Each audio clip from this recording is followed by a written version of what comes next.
Hey everybody, I hope and pray that you're doing well today as we come to our word from the Word. And today that word is confirmation. Confirmation.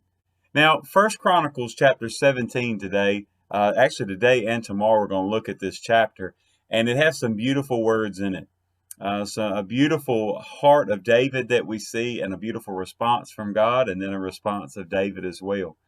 So you'll see, as always, I pray you've been reading along with us, and really today to go ahead and read the whole passage, the whole chapter 17, and then we'll deal with both parts, two parts of it today and tomorrow, as I said. So you begin with a desire for David to want to build a house for the Lord. It's a desire to build the temple. And we won't get ahead of ourselves too much, but we know, if you know already, that it doesn't happen in David's lifetime. And you'll see from the passage that the Lord says, no, that's not what you're going to do. But just stop and think for a moment the heart of David to see that everyone had a house, but the Lord didn't.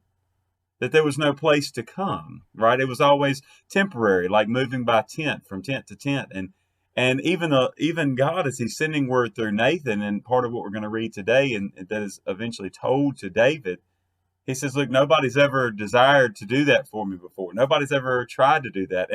And I think it really shows the heart of David. This is why I believe David could be described and is described as a man after God's own heart. He was not perfect. He was a man just like us.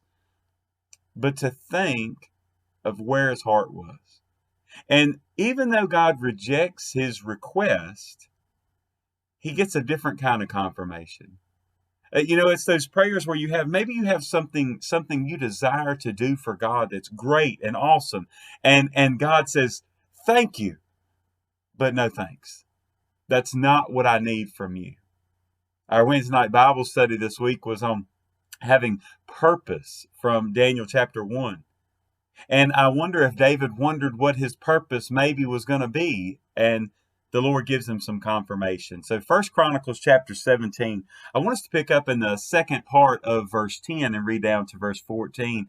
This is after he's told him that, no, you will not build me a house, but he tells him what he's going to do. And he says, furthermore, I tell you that the Lord will build you a house. And it shall be when your days are fulfilled, when you must go to be with your fathers, that I will set up your seed after you, who will be of your sons, and I will establish his kingdom. He shall build me a house, and I will establish his throne forever. I will be his father, and he shall be my son, and I will not take my mercy away from him, as I took it away from him who was before you. And I will establish him in my house and in my kingdom forever, and his throne shall be established forever. So we know that Solomon is the one that's going to build the temple, but so much more behind this is a confirmation that God is going to use David and the lineage of David for all of history. It's the lineage, the same lineage that he was going to choose to bring his own son into the world. Now, I don't know what kind of confirmation we might would need that we're on track with the Lord, and that even though he had a desire to do something great for God, it wasn't necessary. It wasn't needed. And I think I wanted this to maybe be an encouragement for us all, that there's times that maybe you've had a desire to do something for God, but it fell through. I can think of, especially in the past couple of years, the pandemic, we've all had different desires to do things for God that maybe just all fizzled out and fell apart. And it's easy to become discouraged. And David could have become discouraged in that, but instead, we'll see tomorrow that he actually found courage in it.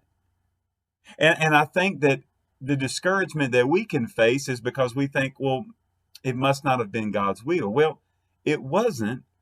But it also doesn't mean that you did something wrong.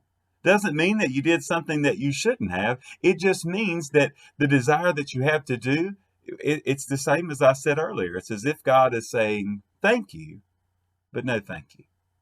That's not what I need. I have other plans for you.